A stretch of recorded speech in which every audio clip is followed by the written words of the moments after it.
Allez, on y va, Pierre. Allez, Merci de nous accorder un peu de temps sur RMC Sport. avec plaisir. Est-ce que, Pierre, tu peux te présenter d'abord? Oui, donc mon nom est Pierre Daguzan. Je suis combattant professionnel de MMA. J'habite à Hawaï depuis 2015, donc presque 10 ans. Et je suis un des training partners et un ami de Max Holloway. Alors, nous sommes ici à Hawaï, un paradis sur Terre pour beaucoup. Comment elle est la vie quotidienne ici? Elle est bien, enfin c'est un peu une vie en vie au paradis, hein. C'est un temps extraordinaire dans un environnement magnifique. Le soleil, la mer, c'est un très bel environnement. Est-ce que c'est une terre de sport de combat, de MMA? Oui, c'est une grosse terre de combat. Il y a beaucoup de combattants qui viennent d'Hawaï, le BJPen, enfin l'UFC, il y a quand même une bonne série de combattants hawaïens, mais c'est dans le sang, c'est dans l'esprit, on va dire, de l'île. C'est des combattants, les Hawaïens à la base, c'était des bons warriors, comme on dit. Donc c'est un peu c'est dans l'esprit des gens. On se bat, on va dire, c'est commun de se battre et c'est un peu dans l'esprit des gens en général. Ouais. Ouais, les gens ici sont plutôt agréables, cool, mais ils ont aussi un côté guerrier de fait de leur passé, de leur histoire. C'est ça. Donc les gens sont très cool, mais il faut pas s'embrouiller parce qu'en général, ce qui est, enfin, qui est un peu différent par rapport à la France, par exemple, ici à peu près tout le monde sait un peu boxer ou fait de la lutte.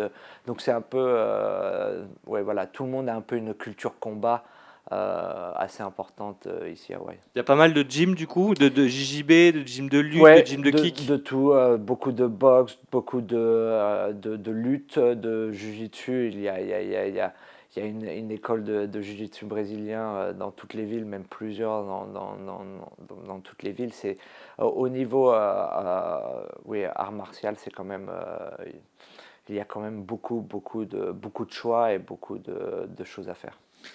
Toi, tu as combattu dans des organisations locales ici. Quel est le niveau de ces organisations et du MMA en local, enfin en régional du coup?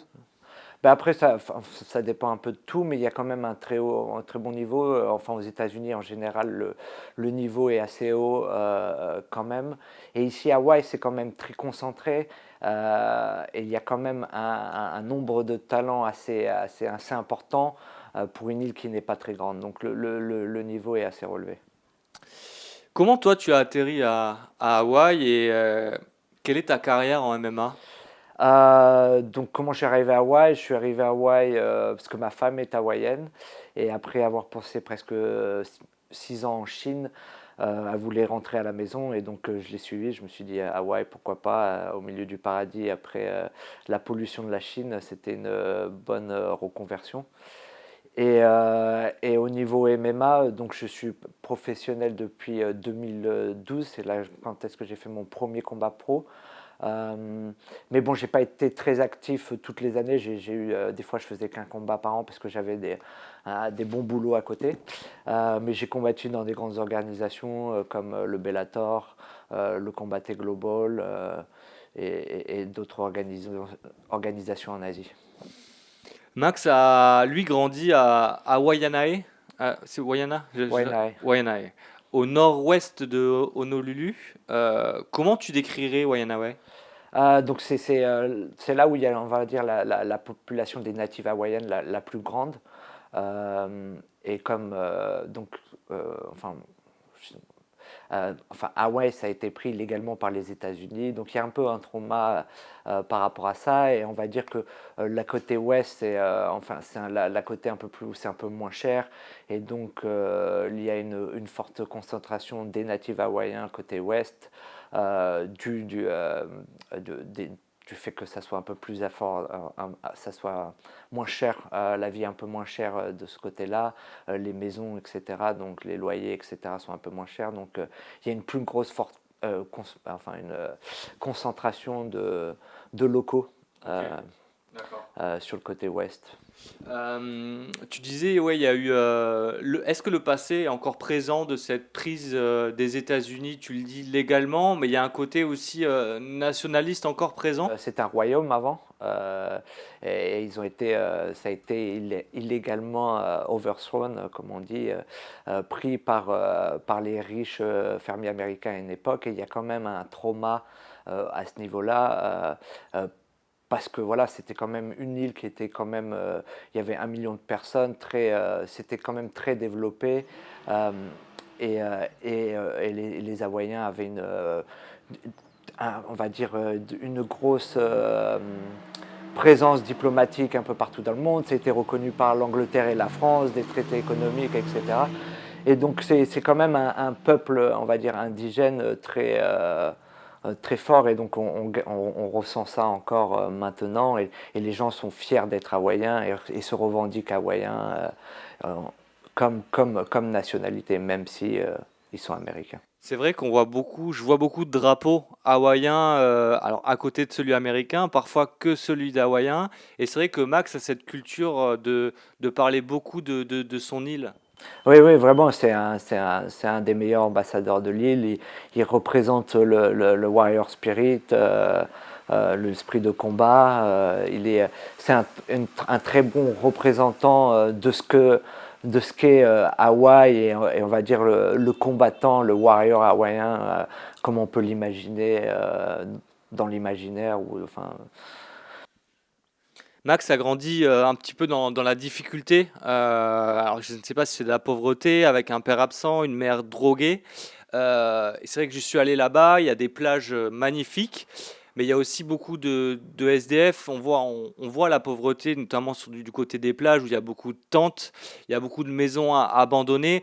Est-ce que c'est la partie peut-être la plus pauvre aussi de l'île? oui, la partie la plus pauvre, et encore, puisque c'est là où il y a le plus de natifs hawaïens, c'est ceux qui sont le plus affectés par les prix, par la santé, etc. Euh, voilà, comme tout, on va dire, les peuples entre guillemets opprimés, ça se ressent à ce niveau-là. Il y a plus de difficultés. Il y a plus de difficultés, et ce qu'on appelle un trauma générationnel qui peut suivre des années, voilà, dû de l'histoire compliquée de l'île. Et aujourd'hui, donc Max a gagné beaucoup d'argent et il en fait profiter son quartier, sa région. C'est vrai qu'il a monté une école de fitness center. Il donne beaucoup, il revient beaucoup sur ses pas. Oui, oui, vraiment. Enfin, il fait partie de plusieurs grosses associations ici, comme Food Bank Hawaii. Il a fait avec le Boys and Girls of Hawaii. Il a créé une gym pour aider à sortir les enfants de la rue, et qu'ils aient une place, un endroit pour s'entraîner. Et donc, oui, il est très engagé, on va dire, socialement, et il est fier de sa ville, et il essaye d'aider sa ville et la jeunesse. Euh, à- il essaye de les aider comme il peut, et il investit beaucoup de temps et d'efforts pour ces gens. Depuis quand tu le connais, Max? Depuis que je suis arrivé à Hawaï, donc presque 10 ans, l'année prochaine ça fera 10 ans. Comment elle s'est fait la rencontre? À l'entraînement. À l'époque, il venait d'être signé à l'UFC. Enfin, il était signé à l'UFC depuis quelques combats déjà. C'était le début de la carrière euh, à l'UFC, on va dire. Je suis arrivé, son premier camp que j'ai fait avec lui, c'était avec Cub Swanson, donc ça commence à faire du temps. Et comment tu as trouvé le combattant Holloway? Il était déjà, on pouvait dire qu'il y avait déjà quelque chose de spécial. Enfin, maintenant, c'est quelque chose d'autre, on va dire. À l'époque, bon, je me disais, oui, c'était quand même un très bon combattant, un très bon mec du pied-point, mais assez complet. Et comment tu décrirais aujourd'hui le combattant Holloway? Je pense que là maintenant, moi je le vois, je pense vraiment comme un des génies du sport. Quand je le vois évoluer au niveau où il arrive maintenant, je pense qu'on est vraiment en présence euh, d'un mec extraordinaire, d'un génie du sport entre guillemets, comme on peut trouver euh, euh, dans le basket comme Michael Jordan,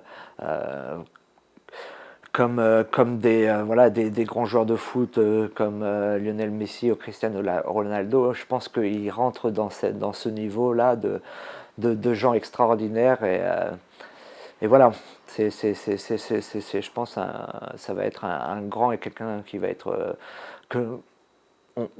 c'est une personne dont on va se rappeler. Qu'est-ce qui fait que sa boxe, elle est si spéciale, toi, quand il t'entraîne avec lui? En fait, c'est pareil, c'est là pour revenir à l'intelligence. En fait, je pense que c'est pour ça que quand je dis le génie, c'est l'intelligence du mouvement. C'est des détails qu'on voit peut-être pas à la télé, mais c'est pour ça que d'un côté, il a peut-être presque jamais pris de knockdown ou de KO. C'est parce que il a cette connaissance du mouvement. Il est toujours au bon endroit au bon moment. Et il a cette capacité de bouger qui est extraordinaire et qui le met dans des situations euh, qui, le, qui lui permettent de gagner des combats, à peu près tous ses combats, parce qu'il il est vraiment au-dessus du lot, quoi. 9 de ses 10 derniers combats sont allés au cinquième round. Comment il fait pour avoir un tel cardio? Et est-ce que c'est une spécificité de votre gym? Je pense que c'est du travail, c'est le travail, c'est un mec très besogneux, on va dire. Il travaille beaucoup il laisse rien au hasard. Et je pense que ça a aussi à voir avec son mental. Il a un mental de fer, on peut le voir, hein, et c'est comme ça qu'il gagne des combats comme Justin Gaethje où il avait tout à perdre et il fait quand même, il pointe le sol et il se met au milieu. Enfin voilà, il n'est jamais travaillé, enfin il n'est jamais fatigué, mais je pense que c'est le travail et en plus un mental extraordinaire.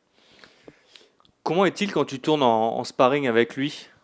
C'est un très bon partenaire. Après, quand on est en camp sérieux pour lui, il y va quand même sérieusement, donc il faut être vigilant, on va dire, parce qu'autrement, on risque de passer un sale moment. Mais c'est un très bon partenaire d'entraînement, il est toujours là pour aider les gens. Il était avec moi dans pas mal de mes combats en tant que corner. C'est quelqu'un de très euh, oui, enfin, c'est une source on va dire, de connaissances et il apporte aussi, enfin moi je sais quand je l'ai dans le corner, il aide à me calmer et à apporter de la confiance par sa présence et par les bons mots qu'il puisse avoir. C'est marrant parce que effectivement, tu dis, il aime bien me calmer, il me donne les bons mots. Et quand on le voit parfois dans la cage, on se dit que ça peut être un chien fou, mais en fait tout est réfléchi. Oui, oui, c'est quelqu'un de très très réfléchi, tout est calculé. Oui, encore une fois, hein, c'est cette notion de tout, il ne fait rien par hasard et il sait ce qu'il fait. Ce n'est pas de l'improvisation. Ça lui arrive en sparring aussi de te pointer et de dire là, on va se taper pendant 30 secondes. Et il peut le faire, oui, oui, ça arrive. Et pour l'histoire marrant, c'est que j'ai fait pas mal de rounds pour Justin Gaethje et les dernières 30 secondes, 20 secondes, il, il fallait faire attention. Et surtout que je faisais en général le troisième round et le sixième round. Parce qu'il fait quand même, quand il fait quand il combat pour 5 rounds, il fait 6 rounds de sparring. Et sur le sixième round, toujours, il était très dangereux dans les dernières secondes et il cherchait toujours à finir et à être là. Donc c'est quelque chose que, par exemple, enfin, qui avait pu être extraordinaire à la télé, mais nous qui le voyons tous les jours, on sait que voilà, il est dangereux du début à la fin. Et encore plus à la fin, on va dire. Et tu veux dire que c'est presque calculé en fait, qu'il savait qu'il allait le faire? Je pense qu'il y avait, il y a quelque chose. Après, bon, je sais pas, je vais pas poser la question, mais c'est quelque chose qu'il faisait pendant l'entraînement. Bon, il mettait pas le main au doigt, mais il mettait cette pression dans les dernières secondes voilà, où il était là, ok, c'est toi ou moi. Euh, Justement, c'est quand même fou tous les noms et tous les mecs qu'il a pris. Sa fight card, elle est quand même extraordinaire à seulement 32 ans. Ouais, son CV est extraordinaire, mais c'est ça, depuis qu'il est très jeune, il est au plus haut niveau. Et c'est ça, en fait, les gens, des fois, quand il a perdu contre Volk, donc, enfin, il y en a où c'est quand même des décisions qui sont un peu contestables, à part le dernier. Il est jeune, il est encore, là, il arrive encore au prime de sa forme, il n'est pas encore même, je pense que, enfin voilà, il a encore une marge de progression et que le meilleur de Max est peut-être à voir. Ça fait peur, hein. Est-ce qu'on peut dire justement que Volkanovski, c'est sa kryptonite? Euh, oui et non. Je pense que en fait, Volkanovski a une très bonne stratégie de combat. Il est très fort dans ça et il a été très bon pour trouver une faille pour combattre Max. Mais enfin, le premier, si on revoit la première, enfin quand il perd son titre contre Volkanovski, il y a quand même, enfin voilà, le combat, on peut le donner des deux côtés. Et il y a après un deuxième où je sais plus c'est dans quel combat, dans le premier ou le deuxième où il le drop avec un high kick. Dans le deuxième ou troisième round et où il le perd, je crois que c'était à Abu Dhabi, où on peut quand même, on aurait pu le donner à Max. Donc c'était quand même à chaque fois des combats assez serrés, à part la dernière fois quand il perd. Mais je pense que c'est parce il a été touché assez rapidement avec une grosse ouverture très tôt dans le combat qui a fait qu'il n'a pas pu revenir. Mais la kryptonique, oui et non. Je pense qu'ils vont peut-être se rencontrer, donc à voir. Et Max est encore jeune et Alex vieillit un peu. C'est vrai que c'est un feuilleton assez incroyable. Finalement, sans Volkanovski, elle serait où la carrière de Max? Parce qu'il s'est construit avec ça aussi. Bah, il était déjà champion, il serait encore champion. Il aurait peut-être plus de défense de titre à ce niveau-là, mais je pense que euh, ça a créé. Je pense qu'il aurait été à peu près au même endroit. Il serait peut-être monté un peu plus vite à 155, mais je pense qu'il serait toujours là. Mais voilà, ce qui est intéressant à voir, c'est qu'il a été champion, et je pense qu'il va être champion encore, et qu'il reste d'être champion pour assez longtemps. Comment a-t-il vécu sa troisième défaite justement, qui a été pour le coup sans appel? Est-ce que bah, ça a été compliqué pour lui après? Qu'est-ce qui s'est dit? Est-ce qu'il est revenu au gym tout de suite? Parce que trois fois contre le même mec, ça doit peser quand même. Ouais, ouais, mais je pense que voilà, encore on revient à un mec extraordinaire avec un mental hors du commun, et voilà, et on peut le voir, et c'est comme ça il, qui revient aux nouvelles. Et en fait, ce qui est extraordinaire, il a fait, enfin, son rôle, et il veut se rendre indéniable. Et c'est comme ça qu'il est de retour. Il n'a pas eu la chance d'avoir euh, euh, on ne l'a pas protégé pour le mettre là. Voilà, il a battu tous les mecs en dessus. Ils ont même essayé, ils ont fait tout pour pas que Ilya le rencontre avant la ceinture. D'un côté, ils ont protégé Ilya de Max, Ouais. et là, on va enfin voir peut-être pourquoi ils l'avaient protégé. Après son troisième combat face à Volk, justement, beaucoup de gens affirmaient qu'il n'aurait plus jamais de chance pour le titre. Est-ce que Max a changé aussi son destin face à Justin Gaethje? Il a forcé. Euh, je pense encore que c'est encore sa force mentale qui a fait que, quoi qu'il arrive, il est, entre guillemets, enfin, avant de taper Justin Gaethje, il a quand même fait gros combat avec Allen, enfin, presque KO Allen, il finit le Korean Zombie, enfin, il a quand même des belles victoires à 145.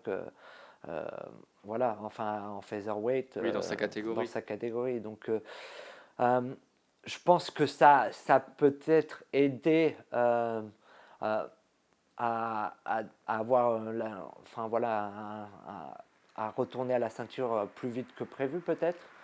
Mais voilà, hein, quand on regarde le combat et on voit la tête de Ilya quand il met KO Justin Gaethje, je pense que c'est je pense qu'il y a voilà, s'y attendait peut-être pas et même était choqué par le résultat. Et justement, ce combat-là, face à un gros nom, dans une catégorie au-dessus, Max mène 4 rounds à 0. Il décide de faire la guerre là, à quelques secondes de la fin. Alors toi, t'es pas surpris, mais tout le monde se dit, mais pourquoi il fait ça en fait? Ouais, ouais, parce que, enfin voilà, et c'est pour encore on revient sur le fait que c'est un, c'est quelqu'un d'extraordinaire et c'est un génie et c'est un grand du sport parce que c'est dans ces moments-là qu'on crée les vrais champions. C'est dans ces moments-là que les grands champions voilà, sortent du lot et peuvent faire des performances comme ça parce que justement ils sont extraordinaires. Est-ce que pour toi, c'est l'un ou le plus grand moment de l'histoire de l'UFC avec la dramaturgie, l'adversaire, l'événement? On a l'UFC 300, un title shot. Moi, je pense que ouais, c'est un des plus beaux moments du sport. Et en fait, ce qu'il faut quand même penser, c'est qu'il gagnait tous les rounds et il a mis euh, tout sur la ligne les dernières 10 secondes alors qu'il avait gagné le combat haut la main et que c'était très risqué pour lui. Et il l'a quand même fait. Et bon, et là, on va dire le risque à payer puisque il arrive à le mettre KO à la dernière seconde, la tête la première dans le canvas, donc dans le tatami. Enfin, je pense qu'on ne pouvait pas imaginer un meilleur finish et une meilleure finition. Et comme disait Dana White, on lui a posé la question qu'est-ce que vous faites dans la vie? Et on lui dit ouais, je crée des holy shit moments, tu vois, je crée des moments extraordinaires. Et c'est exactement ça. Et voilà, des fois, on ne sait jamais. On met deux personnes qu'on croit et ça va faire un super combat, mais on ne sait pas comment ça va se finir. Mais et voilà, et c'est la beauté du sport et c'est la beauté du MMA que tout est possible et que jusqu'à la dernière seconde, tout peut arriver. Il l'a montré. Alors sur ce combat qui arrive, comment tu vois ce combat face à Topuria? Ben, je pense que bon, c'est un combat dangereux parce que il y a ce- cette capacité de chaos qui fait peur. Il a presque mis KO presque tous ses adversaires ou des soumissions, il a presque que des finitions. Donc c'est quelqu'un de très dangereux, mais je pense que, encore une fois, Max a le style parfait pour le battre. Et il a l'intelligence et il a une stratégie de combat qui peut être parfaite contre un mec comme il y a. Et je pense que justement, il va montrer pourquoi l'UFC a un peu protégé Ilia de Max. Et bon, ils se rencontrent enfin. Et j'ai hâte de voir le combat. D'habitude, on n'entend pas trop Max avant les combats, pas beaucoup de trash talk, peu d'encartade. Et là, c'est la guerre des mots avec Topuria. Comment tu l'analyses, toi? Ben, c'est parce que c'est Topuria qui le cherche hein, beaucoup. Hein. On le voit enfin, il dit des trucs qui n'ont pas trop de sens. Il le pousse beaucoup en disant que voilà, il va le mettre KO, etc. Donc c'est Ilia qui parle beaucoup et Max répond juste et voilà et essaye de le remettre à sa place. Et même moi, je trouve que enfin, Ilia, il est un peu off sur certains trucs. Mais bon, voilà, c'est le jeu, c'est le trash talk, voilà. Mais je pense que, ouais, je pense que voilà, il est prêt et il va montrer au monde, euh, voilà, pourquoi il est le meilleur du monde. Est-ce que c'est une technique, selon toi, de Topuria pour essayer de le déstabiliser, comme l'avait fait Connor avant lui face à Poirier, pour tenter de faire sortir un peu Max de son combat, car il peut aussi avoir peur dans la cage? Oui, c'est possible. Hein. Toutes les stratégies à ce niveau-là, toutes les stratégies sont bonnes. Comme on dit, c'est du mind games en anglais. Hein. Voilà, on joue avec les sentiments des autres, les émotions, et voilà pour essayer de les déstabiliser. Voilà, donc je pense il sait il est embarqué dans un combat difficile et il fait tout voilà, pour pouvoir essayer de déstabiliser Max, mais je ne pense pas que Max soit vraiment affecté par ça. Et je pense que pendant le combat, comme d'habitude, Max suivra sa stratégie de combat comme il le veut. On l'a vu d'ailleurs, il n'est pas déstabilisé, hein, parce qu'il y avait le face-à-face en Zoom dernièrement, là c'était Ouais. hier ou avant-hier, et on a vu que voilà, Topuria il aime bien taquiner, mais Max s'est défendu aussi, quoi. Oui, oui, et je pense et encore, et on voit que moi je trouve que le trash talk de Topuria fait pas trop de sens par rapport par rapport à Max, et même voilà, les réponses de Max sont assez marrantes, et voilà, hein, je pense que sur ça, il est en train déjà de gagner la bagarre du trash talk. Comment techniquement tu analyses ce combat? On a deux gros cogneurs finalement face à face, avec leur force c'est d'être debout, l'anglaise. Ça va forcément se jouer là?